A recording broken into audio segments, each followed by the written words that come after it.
Hello and welcome to my YouTube channel. I would like to thank you for stopping by. This is a games I wrote with somebody I know named Neil, so I would like to thank Neil for his help. And let's start. Okay, so first, a little bit of setup for this universe and series. This takes place in a world where the districts never successfully rebelled, and the 75th Hunger Games were deemed a failure, with no victors purge, and the victors who survived being allowed to live, but with a lot of capital supervision. Johanna, Katniss, Peeta, Enobaria, Finnick, Beetee, and the other living victors were forced to move to the capital. This came with much protest from Johanna, who at one point reportedly injured several Avoxes in an attempt to end her own life by jumping off of a building, as they tried to stop her. This attempt failed as peacekeepers got to her before she jumped. Finnick was still beloved in the capital and acclimated better than others, but the move made his relationship with Annie Cresta, victor of the 70th Games, public knowledge. They had their first child in 77. Katniss and Peeta had to start acting like they were in love at all times due to the constant scrutiny. But this was not as hard as during their victory tour, because Katniss had grown fond of Peeta over the events of the 75th Hunger Games and the training that led up to it. They even became pregnant with their first and had their first son in 78. Beetee was given a wheelchair due to his injuries sustained in the arena, but continued to be considered one of the smartest men in Panem, and continued to make essential contributions to Panem's infrastructure and other improvements. This included upgrading the forcefield technology to make the tolerance to surges larger to prevent the system from being overloaded by future tributes. Enobaria, along with the other career victors who were moved to the capital, were given the royal treatment and tended to enjoy their move to the capital. Due to the threat of rebellion, the capital found it necessary to introduce Quinquennial Quells. These would be quells smaller than Quarter Quells every 5 years, intended to be a constant reminder to the districts of the capital's continuous command over them. Since many victors died in the 75th Games, these are the new mentors. For District 1, Emerald Revolta and Augustus Braun. Their stylist name will be Emerald Balthazar. District 2, Enobaria Golding and Artemis Stang. Their stylists will be Juno Whimsywick. District 3, Earth Goldstein and Beetee Latier. Stylist, Syrah Gardner. District 4, Annie Cresta and Finnick O'Dare. Stylist, Purity Canville. District 5, Porter Millicent Tripp and Samuel von Altergott. Stylist, Siberia Canville. District 6, Lewin Cast and Idaho Luther. Stylist, Saint Cardew. District 7, Joanna Mason and Tristan Terrace. Stylist, Lavender Cortegra. District 8, Freya Honker and Zachariah Ministrom. Stylist, Ariana Fling. District 9, Danny Wu and Jericho Clay. These are both male victors because there were no surviving female victors. Stylist, Penelope Cardew. District 10, Michelle Onassis and Alejandro Farnham. Stylist, Judiana Makowski. District 11, Bluebell Jansen and Moss Gerdoux. Stylist, Salazar Gall. District 12, Katniss Malark and Peeta Malark. Stylist, Effie Trinket. You will notice that there are no escorts, because the escort role was seen to aid the rebellion and therefore was removed from the Hunger Games process. Now let us begin the story of the 76th Hunger Games. For Districts 12 through 8, the reapings were rather uneventful, except for the male tribute from District 8 complaining about how his outfit was horrible, and he wished he could have at least looked presentable while wearing a rather worn purple suit. But now the reapings for District 7 began, and the camera panned out to look out at the youths of this district in their mostly tattered brown outfits, put into enclosures separated by age and gender. The camera then showed President Snow reaching into the female reaping bowl. He picked out a slip and read out the name to be 15-year-old Maple Pine. Maple was rather tall for her age and gender, standing at 5'6", and had blonde hair and gray eyes. She was rather slim in frame and looked like she never lifted an axe in her life. She didn't need the peacekeepers to force her out and slowly made her way to the stage, where she shook hands with Snow and stood off to the left side with a rather sorrowful look in her eyes. Next, Snow plunged his hand into the mail reaping bowl and pulled out a slip of paper and read out the name on it to be a 17-year-old boy named Mason Applewood. He was an extremely well-built young man with sandy, dirty blonde hair and was said to be extremely handsome by Eucalyptus Collymore, the new master of ceremonies for the games. She took over for Caesar Flickerman after he chose to retire after the disaster which was the 75th Hunger Games. Mason swiftly walked up to the podium very confidently and shook Snow's hand, then shook Maple's hand, and they were taken into the town hall where they could meet with their families. Maple was visited by her older brother Dan and widowed mother. Maple's father had died during the riots of the previous year, and her mother was in hysterics, saying, "They already took my husband, and now they want to take my child too?" Dan was still clearly saddened, but was very encouraging to his sister, telling her she knows how to survive and that she has a chance to win these games, and not to worry about him or Mom, because they would be fine, but she needed to focus on herself and how she could win the games and come home. Maple accepted this and hugged her brother, but as she hugged her brother, she could feel him shivering. Then her brother and mother were escorted out by peacekeepers. Mason's parents came to him in tears because his older brother was the male tribute in the 74th Games and had died relatively quickly. His parents cried and hugged him, wishing him well, and Mason told them not to worry and that he'd come back. His parents were then escorted out of the room. Then Maple and Mason were taken to the train. Once on the train, Mason and Maple introduced themselves to each other and talked about their respective lives.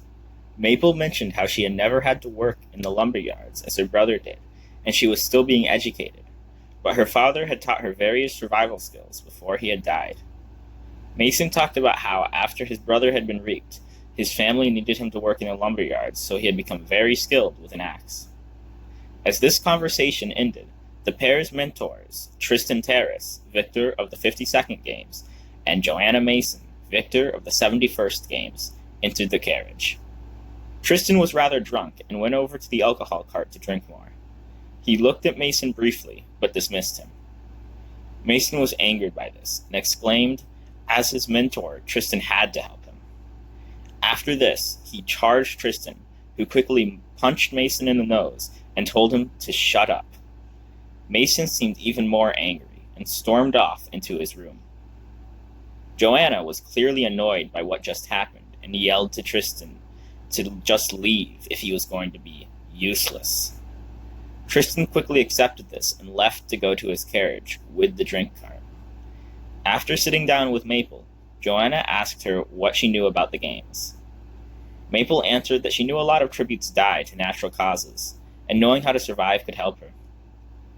Johanna told her, although she was right, you also have to know how to fight, how to kill, or you won't win. Johanna then asked Maple if she knew how to use an axe, to which Maple said no. Johanna then said that she knew she was good with survival, but that Maple should practice with a weapon, preferably axes, since she might pick it up quickly due to being around them most of her life. The dinner cart came out, and both Mason and Tristan quickly reappeared within the carriage. They all watched the highlights of the 52nd, 71st, and 75th Hunger Games together. Maple was shocked to hear Johanna on the TV screaming, "Don't touch my hair, bitch." After eating, they all went their separate ways into their carriages for the night. The next morning, after breakfast, Tristan and Johanna told their tributes that no matter how much they may hate them, to smile and be nice to the crowd they were about to meet, because this could help them get sponsors, which could make a difference between life and death. Maple quickly agreed to this, but Mason hesitated before appearing to realize it would be in his best interest. When the tributes left the train, Maple, although noticeably overwhelmed, willingly took pictures with men, women, and children. Mason was quickly stormed with young women looking to get photographs with him, and he graciously accepted them. Once they were done taking photographs, they went to their suite. Right after the limousine of Freya Honker, victor of the 30th Games, and Zachary Ministrom, victor of the 43rd Games, and their mentees from District 8. The tributes were then introduced to their stylist, Lavender Cortigra, who took their measurements and told them his plan to dress them in a boring tree costume. Mason quickly interrupted, saying he wasn't going to embarrass himself by dressing up like a tree. Lavender then said to Mason that he did not intend on embarrassing him, and if he had listened fully and not rudely interrupted, he would have heard the rest of his plan. Lavender continued with his plan to say that 1/3 of the way through the parade, the tree outfit would fold down to reveal a dress on Maple and a suit on Mason, made completely of small pieces of paper fit together to form the outfit, accented with silver. Once this was over, Tristan turned on Capitol TV, and he, Johanna, and their mentees went on to watch the highlights of the previous reapings. Johanna recommended the pair to ally with the tributes from 4 or 12. It was noticed that those districts' mentors, Annie Cresta, Finnick, Katniss Malark, and Peeta Malark, were also rebels in the failed rebellion, before they watched the reapings for District 3. When President Snow went to District 3, he brought extra peacekeepers because he knew the rebellious nature of this district. When he got onto the stage and looked out at the people crowded into the district square, he was clearly disgusted. He then gave a brief speech about the glory of participating in the games, before plunging his hands into the female reaping bowl and picking the name of 16-year-old Micro Cortez. Micro was a short but skinny girl with short black hair. Her skin was dry and cracked, and her fingers had burn marks from working with electrical components in the factories of this district. She shook hands with Snow before Snow reached his hand into the male reaping bowl and pulled out the name of 18-year-old Cortex Watson. He was on the smaller side for his age, with dark brown hair and brown eyes. He shook hands with Snow and Micro, and they walked into the Justice Building. Micro was an orphan, but had 2 younger siblings, 1 brother and 1 sister. Her siblings both rushed in and embraced her. Both were crying. She told them to calm down and told her younger brother, the older of the 2, at 14 years old, to talk to the factory supervisor where she worked to get a job to take care of them, and to be prepared for the possibility that she wouldn't come back. Her brother listened to this and told her he would do the best he could, but to not give up because she could win the games. They were then escorted out of the room by peacekeepers as they said goodbye. Cortex was an only child, and due to this, his parents were able to support him in his education, allowing him to not have to work in one of the many factories in this district. His parents entered, and his mother was in tears and hugged him tightly, while his father remained stoic, seemingly unable to accept what was happening. He assured his mother he would do anything to come back, and after embracing both his parents for several minutes, they were escorted out by peacekeepers. Both Micro and Cortex were then brought to the train station and loaded into the train bound for the capital. After entering the train, Cortex and Micro greeted each other and asked how each other had been. It became clear at this moment they had already known each other. Micro spoke about how worn out she was from working in the factory and how scared her siblings had been about her reaping. Cortex went on about how his mother was distraught and his father couldn't even comprehend the situation that was happening, and didn't even seem to be there mentally after he was reaped. As this conversation ended, the pair's mentors, Beetee Latier, victor of the 39th Games, and Earth Goldstein, victor of the 56th Games, introduced themselves to the pair. Earth noticed the burns on Micro's fingers and asked if she was good with electronics. Micro answered in the affirmative. Earth advised her not to work in the electronics station, but to practice in a weaker skill, like survival. Beetee asked Cortex what his strength was, and Cortex said that although he doesn't have practical experience, he knows how to use electronics effectively and understands how to make a circuit. Beetee said he will need the experience and to focus on the electronics station. so that he has the skill to show the assessors for the training scores. The food court cart was then wheeled in, and the crew began to eat. While they ate, they watched highlights of the 39th, 56th, and 75th games. Beetee was seen to shed a tear when the death of Wyrus was shown. He then told his tributes to pay attention to what is happening, and see how death could have been avoided by these tributes in these games. Both tributes were amazed when they saw how Beetee killed multiple tributes at once using electricity, and were amazed by Earth's quick thinking when she willingly hung off a cliff to avoid the careers. After this, the four separated and went to their private quarters to rest until they were to arrive in the capital. When they arrived in the capital, Beetee and Earth told their tributes to be nice to the Capitolites and take pictures with them and smile, because their impression of you will help you get sponsors. Micro and Cortex exited the train and were greeted by Capital citizens who all wanted to take pictures with them. Cortex obliged and was well received, but Micro was clearly very overwhelmed and began to shake. This repelled most Capitolites from her, so she quickly went to the limousine that takes them to the tribute accommodation tower. When they arrived in their suite, the reaping games for District 2 were being televised on Capital TV. The tributes and mentors watched these games while waiting for the pair's stylist, Sierra Gardner, to come up. Sierra arrived as these games ended, and Arnold Cortica and Sage Vicarago were announced to be District 2's tributes. Earth immediately advised her tributes not to trust the careers, because they are trained killers who will kill you the first opportunity they get. Sierra then had her team take Cortex and Micro's measurements while she went over her plan for the pair's outfit. Sierra planned for her tributes to dress in wires wrapped around their bodies with little lights on them that would flash and bring attention to the tributes. This idea was neither liked nor hated by the tributes or mentors, and they went ahead with this idea. Once this was over, Beetee turned on the replays for the other district's reapings in order to get a feel for the competition. He advised his tributes to not trust the careers and possibly try to truce or ally with 4, 7, or 12, but to watch out for the 4 male because, quote, I have a bad feeling about that one. The tributes listened to what Beetee had to say to them, ate dinner, slept with anticipation for the first day of their preparation. In the parade this year, there was a large accident. The tributes for 2, who were best-dressed candidates, wore armor made of little feathers, made of gold and highlighted in silver. The tributes for 3 started the parade fine, and their flashing outfits garnered much attention and cheers from the audience. But towards the end of the parade, one of the wires sparked and set the chariot on fire. At first, the audience believed this was part of the outfit, but after it caught the horses' leads on fire, and the tributes were jumping off the float, they realized it wasn't. Due to the fire, the horses for 3's chariot ran into the chariot of 2, knocking the tributes off the float. This is seen as the reason that 2 did not win Best Dressed this year.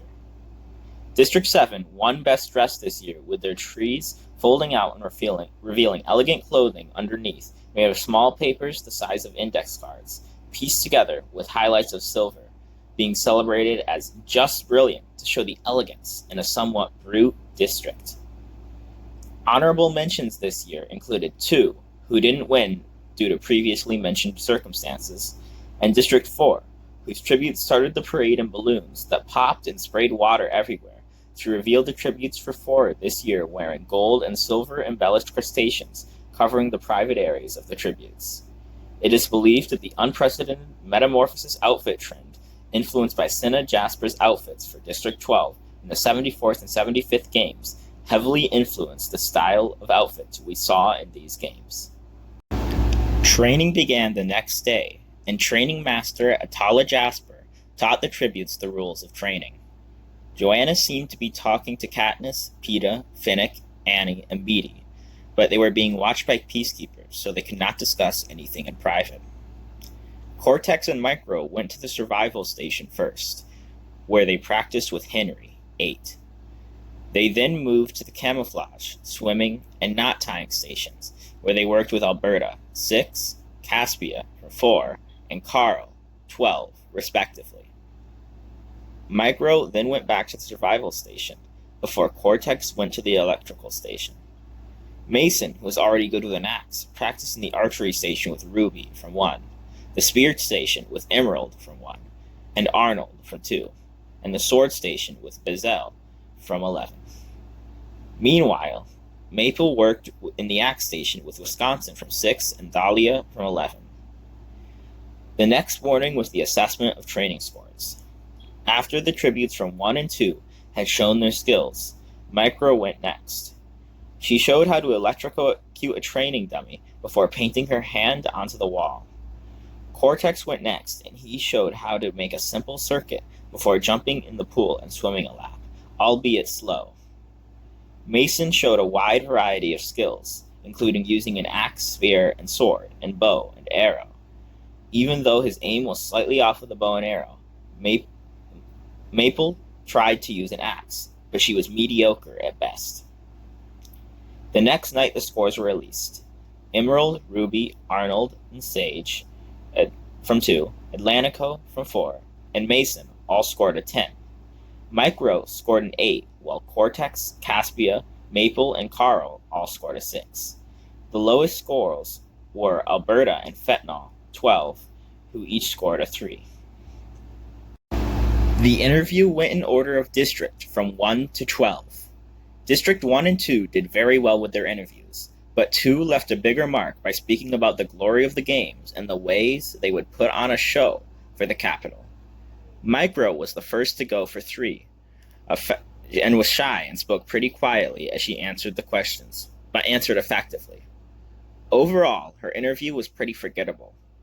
Cortex came next and brought energy to his interview. He also mentioned his family back home and his girlfriend, which made the Capitolites feel like they knew him, and he was well liked by the capital.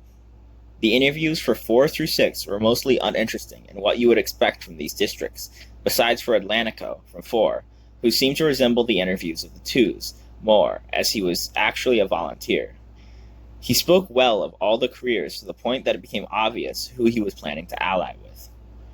For District 7, Maple chose to answer all the questions partially and leave most information about her plans in the games and knowledge of them up to mystery, which made her a wild card in the eyes of the capital.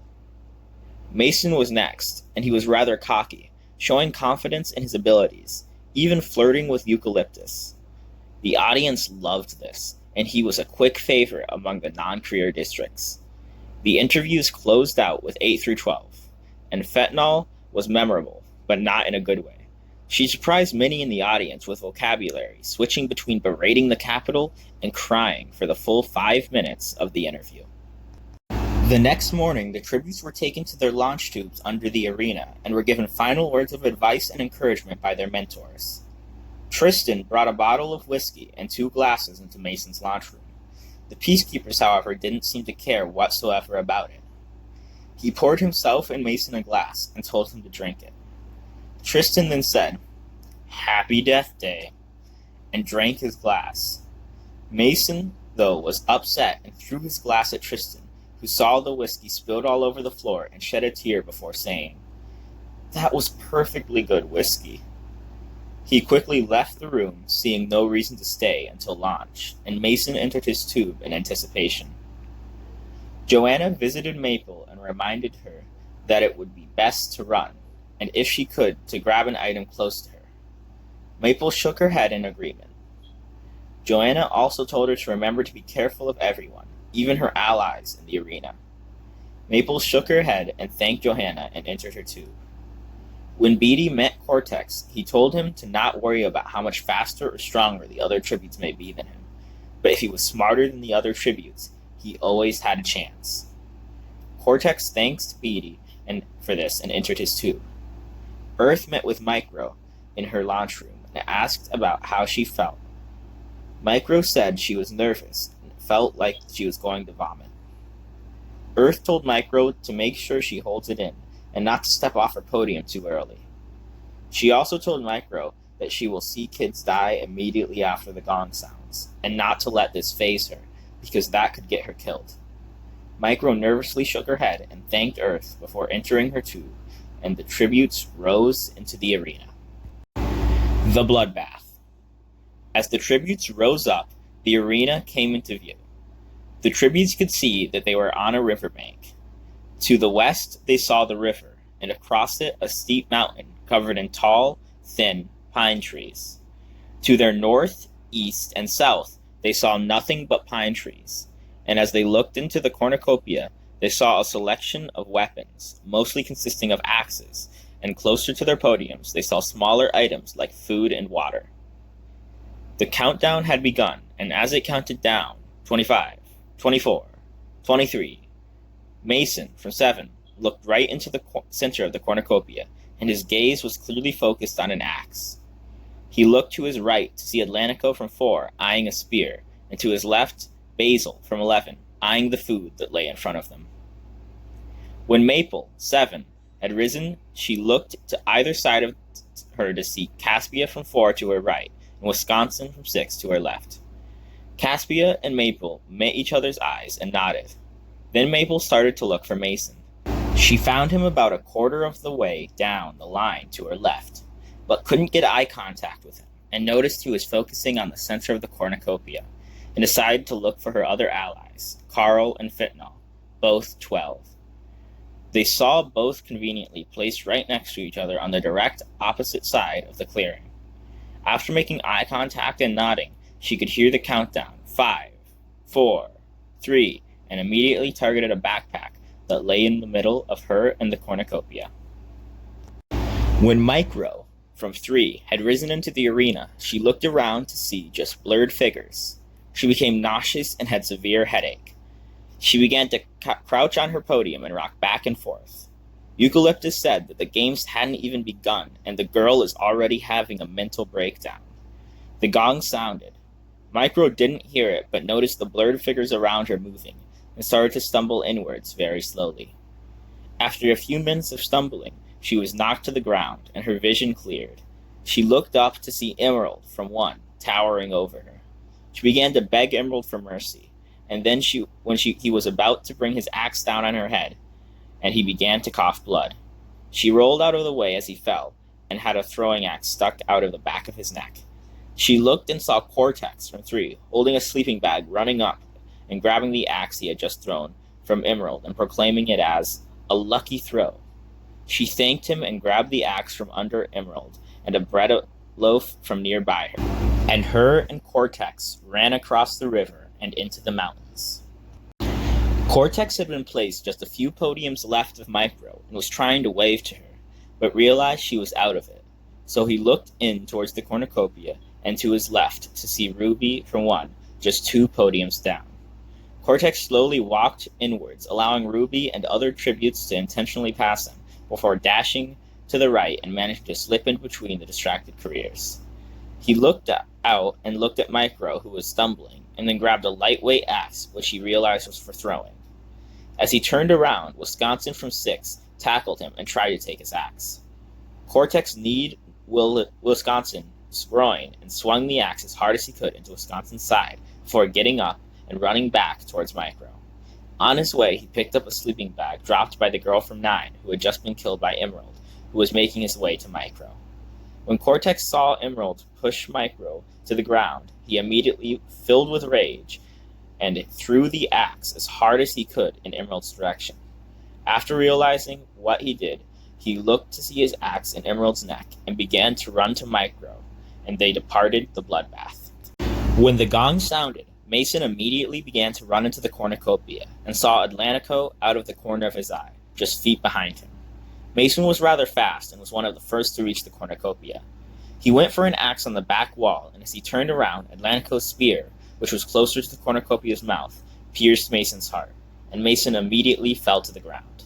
Maple ran for a bag and grabbed it, and saw Caspia grab a bag near her. The two met up and looked to the mouth of the cornucopia to see Mason stabbed by Atlantico. Neither seemed surprised by this, and quickly searched for Carl and Fentanyl. As they looked, they saw Atlantico meet with the tributes from 1 and 2 in the middle and begin to attack other tributes. One of these, they noticed, was Fentanyl, who was being chased by the much larger Arnold from 2. Caspia instinctively was about to run towards Fentanyl before Maple grabbed her and asked if she thought they could seriously take on a career. After hearing this, Caspia shed a tear, and the peer looked for Carl. They saw Carl grabbing hold of a sleeping bag that was being tugged on by Henry from 8. As they were closing in on them, they saw Dahlia, 11, swing an axe clean through Henry's thigh and shift her attention to Carl. Maple quickly took off her bag and threw it at Dahlia, who then missed Carl just by mere inches and turned around to see the pair closing in on her. She desperately tried to free her axe from the ground, only to free it as Caspia tackled her to the ground and strangled her.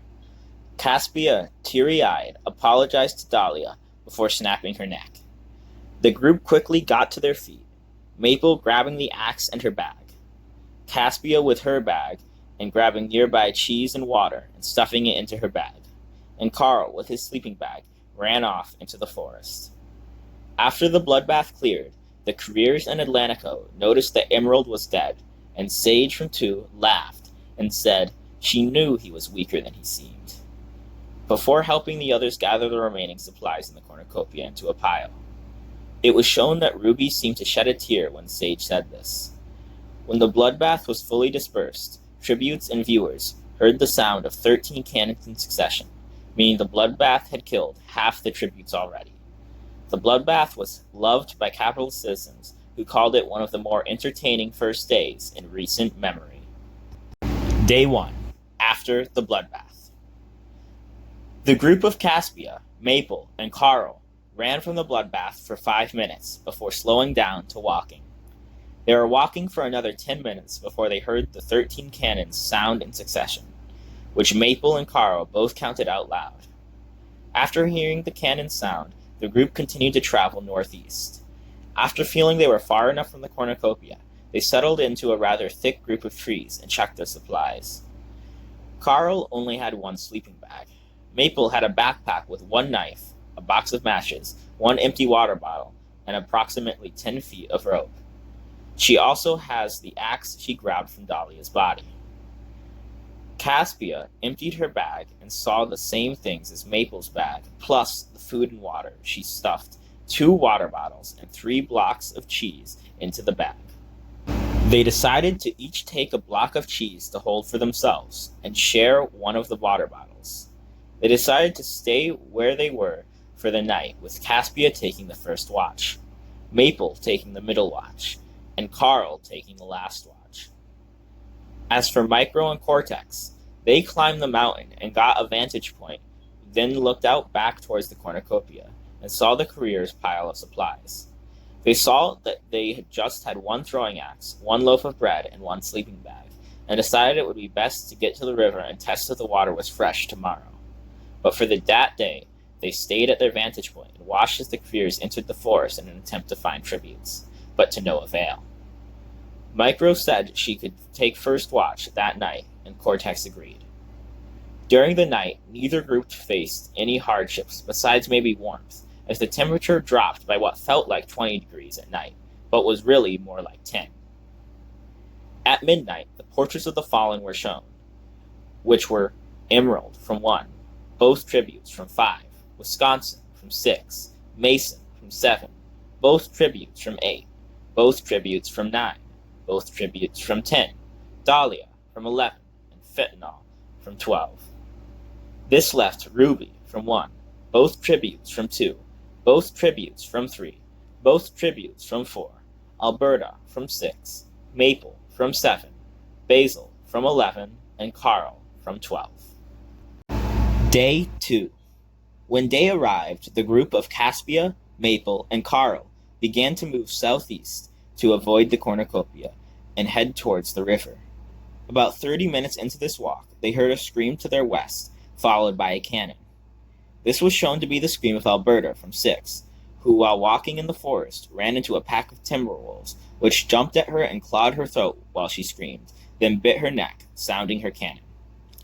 Unsure of what that was, the group decided to move faster, not wanting to be caught by whatever caused that scream. When they arrived at the river, the group tested the water, and after not feeling any ill effects, filled their bottles. Realizing there were already only 10 tributes left, and only one other large group that could be left was the Careers, the group decided to camp just inside the forest by the riverbank.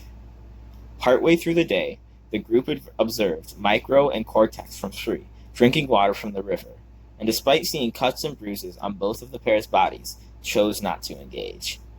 When night fell, only the portrait of Alberta from 6 was shown, causing the group to make guesses at which tributes were alive. Micro and Cortex stayed in their position until a few hours into the day, when they saw the Creerback enter the northern part of the forest.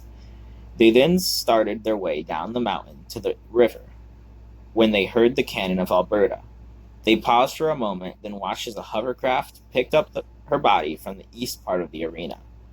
After the body was picked up, they continued moving, and just a few minutes later, they heard growling coming from their left. They looked to see 3 full-sized timber wolves, foaming at the mouth. Micro immediately picked up a thick branch and held it in a defensive position, whilst Cortex prepared his axe. Instead of attacking the pair, they decided to try and slowly back away. However, this did nothing but make the wolves jump towards them. Micro hit one away with her branch, but it broke and the other tackled her to the ground and began clawing at her face and neck, while she used all her strength to keep the wolf's head from biting her.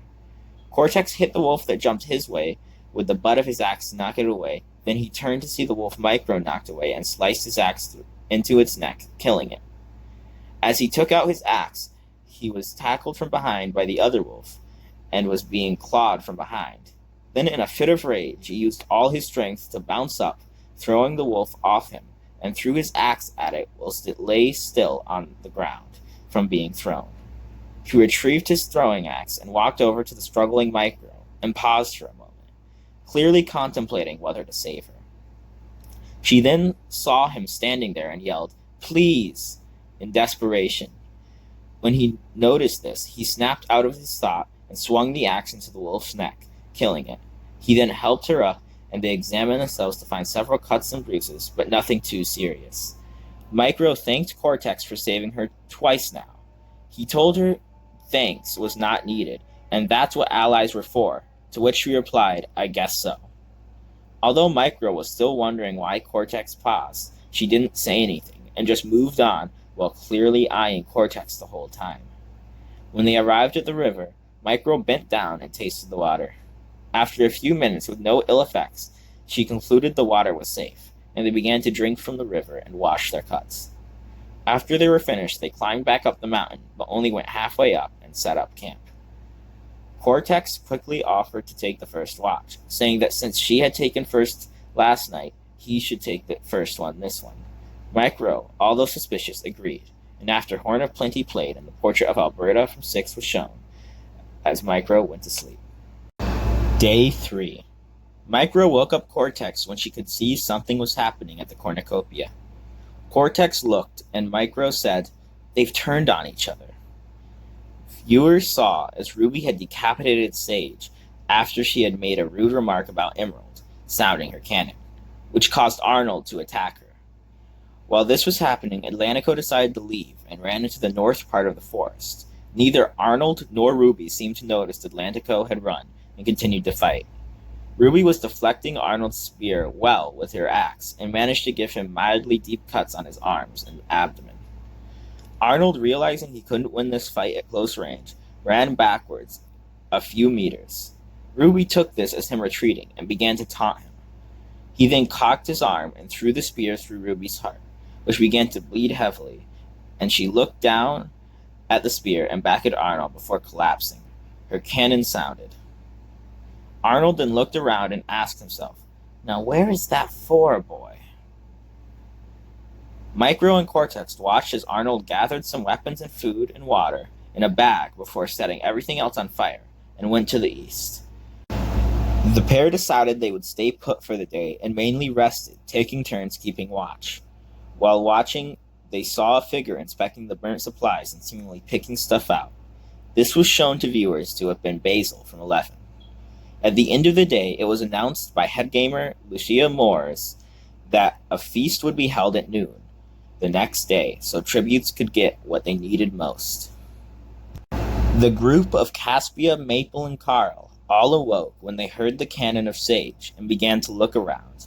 Then a few minutes later, when they heard the cannon of Ruby, they began to move from where the hovercrafts were flying to retrieve the bodies. When they got near to the perimeter, a group of 6 Timberwolves jumped out and began to run towards the group. Maple readied her axe and gave Carl her knife, and Caspia readied her knife. 2 wolves jumped at each tribute. Maple easily sliced both with her axe, showing more strength than viewers previously thought she had. But both Carl and Caspia were taken down by the wolves, and Maple quickly moved to help them both. Eventually, the group killed all the wolves, but Caspia had cuts and bruises, and Carl had several severe cuts and was bleeding a lot before the girls helped bandage him up. When the feast announcement was made, Caspia and Maple agreed they would head to the feast tomorrow morning and keep Carl hidden in the forest. As night fell, the group saw the portraits of Ruby from 1, Sage from 2, and then took turns sleeping and keeping watch. This left Arnold, 2, both tributes from 3, both tributes from 4, Maple from 7, Basil from 11, and Carl from 12. Day 4. Pre-feast. When Caspia and Maple woke up the next morning, they hid Carl inside a nearby bush and left most of their supplies with him, before running to the cornucopia with nothing but their weapons. They made it to the edge of the clearing with plenty of time to spare, and waited.